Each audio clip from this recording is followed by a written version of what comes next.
What's up guys, welcome back to another video. So today we have a tier list video, and it's been 4 months since I've uploaded a tier list video, and we have 8 new champions added. So we have Tuma, Shuri, Mantis, Jessica Jones, Baron Zemo, Absorbing Man, AntMan Future, and Cassie.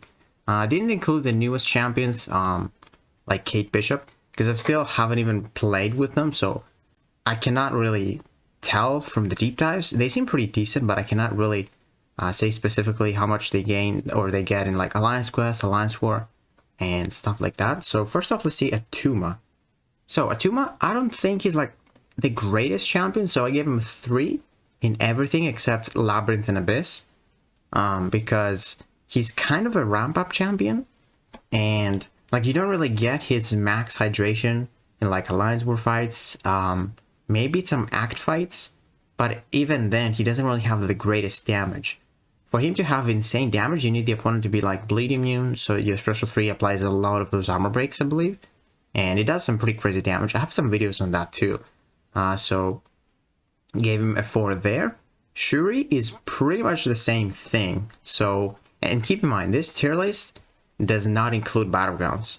Battlegrounds is just a different thing on its own, which I will eventually make a video for, like ranking champions for battlegrounds and only battlegrounds, because that's like really important for the game. Battlegrounds is really important, and I want to have like only like offense and defense for those certain champions. So yeah, probably gonna make a different video for that. And let's go for Shuri. So Shuri is right there. So she has exactly the same as Tuma, but she has 5 in Abyss and Labyrinth, because she is such a ramp-up champion where even maybe act content fights, you probably cannot even ramp her up to the max. But in Labyrinth and Abyss, I've done it. If you get 99 passive shocks and 99 of those in general shocks, dude, the damage is ridiculous. And it's so easy to refresh them, and they're just taking down forever. So pretty much the same as Tuma, but I think she's slightly better. Tuma has like maybe more utility, but Shuri has different utility than Tuma as well. So they're different champions. But Shuri is a better ramp-up champion. That's what I believe. And on to the next, we have Mantis. So where is Mantis? There's Mantis. There we go. She gets 3 in Alliance War attack, 3 in Alliance Quest. She doesn't have any immunities, healing, and stuff like that. So it's just damage. Pretty decent. For Act, she gets 4 and 4 for variants. I believe her rotation is like really fun. She has decent utility. Even on stun immune champions, you can stun them with a sleep.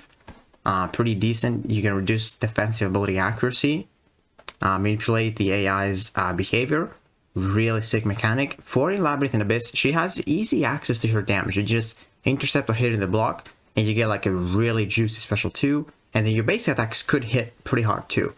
And then 3 for incursions. She's got a couple of buffs.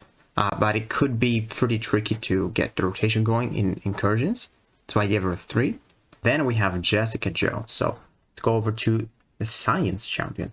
Where Jessica, there is Jessica. So Jessica gets a 3 and 3 in Last Quest Alliance War. Nothing too special about Jessica, to be honest, for those types of content. Act content and variants.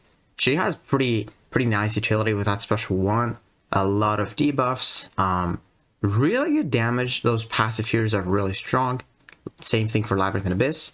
And for incursions, those debuffs can be put into really good use for incursions. So I think she deserves a 4. And then we have Baron Zemo. So Baron Zemo gets a 3 in Alliance War attack. I only give him a 3 because like he's good when he's getting inflicted with debuffs. But let's say if you put him on like path 9, he wouldn't be able to handle all of those debuffs, because he's got 5 cleanse charges, which he's immediately going to purify all of those 5 debuffs, but then he will still get inflicted with a lot more. So that's why I gave him 3.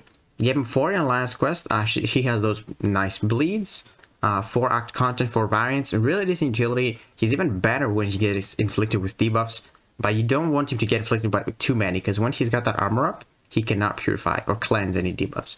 4 in Labyrinth and Abyss, his damage is phenomenal. When he applies all those bleeds, he sets with 3 hits for a cap as well. And incursions, those bleeds are just pretty crazy. And the cleanse is pretty strong. Then we have Absorbing Man. So Absorbing Man is kind of crazy.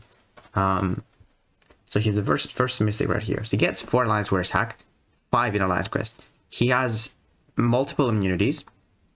He has insane healing, even when using him offensively. In Alliance War, he's really strong. Super strong. So he's a Mystic champion as well. He gets some real SMD. And in like Alliance War, the good thing about AntMan is that the fights are pretty short. So you don't even need to like pause and go for the risky light intercepts to pause his phase. You just refine it. If let's say you go for the magma phase, you just go for the special 2, refine it, and the fight is pretty much over. Because you have those passive incinerators ticking. Pretty crazy. Give him a 5 content act and variance and labyrinth. His damage is really good. And really nice utility with those pre-fights to select. And 4 in incursions. I only gave him 4 there because it could be tricky to go for light intercepts and incursions. There could be some nodes, but I gave him a 4 as well there because he's got that really nice ability where he can just make those buffs. I think it's unstoppable, immortality, and something else, indestructible, reducing by 90%, which is really sick for incursions because there's a bunch of nodes with them. And then we have AntMan Future. He is a tech. He's the first one here too. So he gets a 4 in Alliance War attack, 4 in Last Quest. Haven't really used him too much apart from the Content Creator beta. But I think his damage for Alliance War is, like his rotation, is exactly what he needs. Like he needs 200k health pool, 2 special ones, 3 of those disintegrations, and the opponent is just going to get annihilated.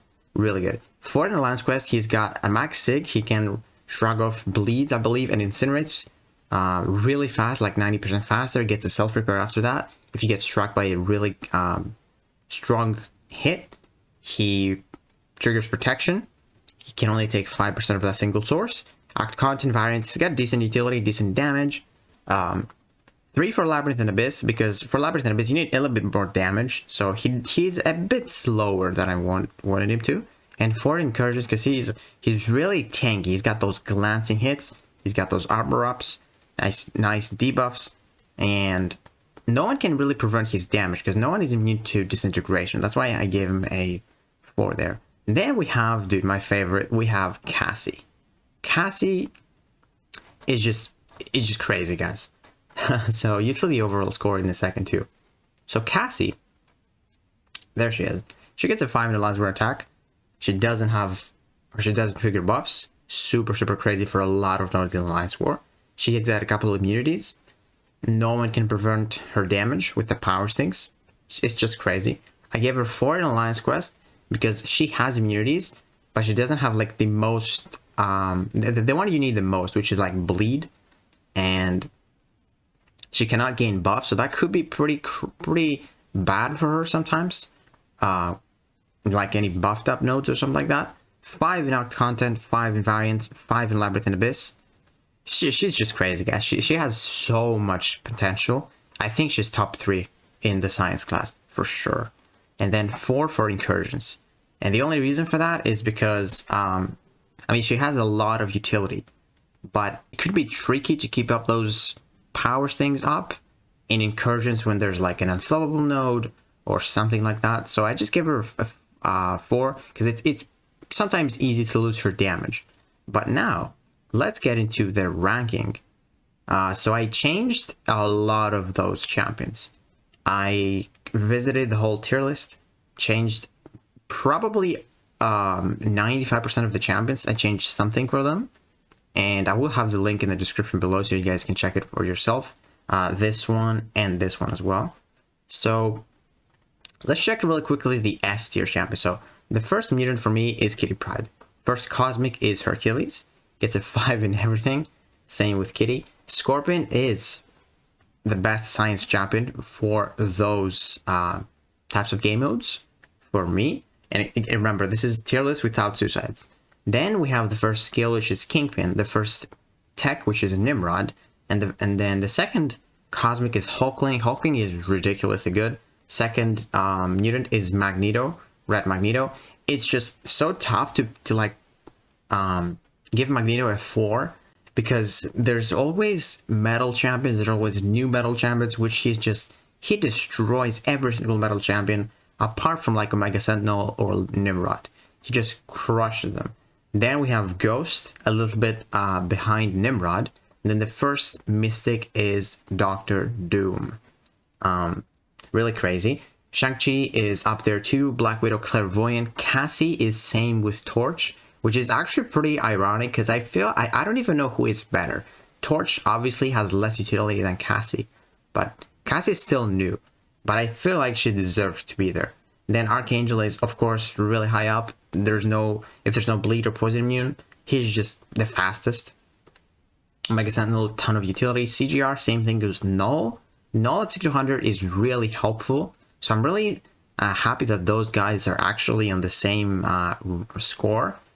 Pretty crazy. Tiger with Absorbing Man on the same score as well. Maybe Absorbing Man, I mean, he's still new. Maybe he doesn't deserve to be as high as like Tigra. But I feel like he's pretty crazy. He's got a lot of damage. At high sig, he's a different beast. Abomination Immortal, Mole Man, Infamous with Warlock, same thing, which is pretty ironic again, because the tech class is really tough to decide who is actually better. Then we have Hyperion really high up. Diablo Rintra is real high up too. I'm happy to see that. Nick Fury, of course. Joe Fixit with Quicksilver and Spot. That is two of my favorite champions, and Quicksilver I actually really like too. You guys can see it. Can you see it? Yes, you can see it right there. So really surprised to see like those scores are like similar. Again, I don't think Spot is the best science champion. I think he's definitely the most fun to use. Joe Fixit, I really think he deserves to be as high. He's really good. Such a good champion. So let's see. So we have the first science, second and third, or second, I guess, because it's two of the same. Abomination Immortal, maybe he doesn't deserve to be as high. And then Joe Fixit, Quicksilver, Spot. That is literally the truth for me. Then we have Black Hat really high up. Apocalypse, of course. Guardian, Juggernaut right now. Quake, Omega Red, Bishop, Sunspot. Penny Parker really high up there too. Source is pretty high up too as well. Longshot, Domino, Spider-Ham, ton of damage. Colossus, he's really high up there because of his synergies. He becomes such a strong character with his synergies. It's unbelievable. Professor X, Scarlet Sigil, Hitmonkey, and as you can see, there's a lot of S tier champions. Like the S tier stops at 4.2, which the last one is Spider-Man Stark, because they like the past few months they've always brought some really crazy good champions. Like let's see, like Scorpion is new and he's in the S tier. Hulkling is in the S tier. Cassie S tier, and she's pretty new as well. Absorbman is new, S tier. Infamous is S tier as well. Rintra is S tier as well. Quicksilver, Spot, Black Hat. Like as you can see, like the past year, the champions have been crazy. So that's why there's a lot of champions in the S tier. And like I said, the last one is Spider-Man Stark. He really went to the S tier by a little bit. Hulk Immortal as well is on the S tier. Maybe he does deserve that, but he's a cheese god. Like he can cheese a lot of fights. He gets a lot of points from Abyss. Same thing as Aegon. He gets like insanely high in incursions and Abyss and stuff like that. So yeah, guys, I will have a link to this tier list, so you guys can check it as well. Let me know what you think. Again, remember that this is without suicides, and also we don't include battlegrounds or alliance war defense for this. It's just offensive use. And again, I will make a different video for battlegrounds specifically to like see who is one of the best attacker, defender, dual threats, and it wouldn't be dependent on like a meta. If I see like a really tough meta, I will make a different video for the best champions for this specific meta. But I want to have a general tier list for the best battlegrounds champions. So yeah, guys, let me know what you think about the tier list. And if you enjoyed the video, please give it a like, subscribe, and I will see you in the next one.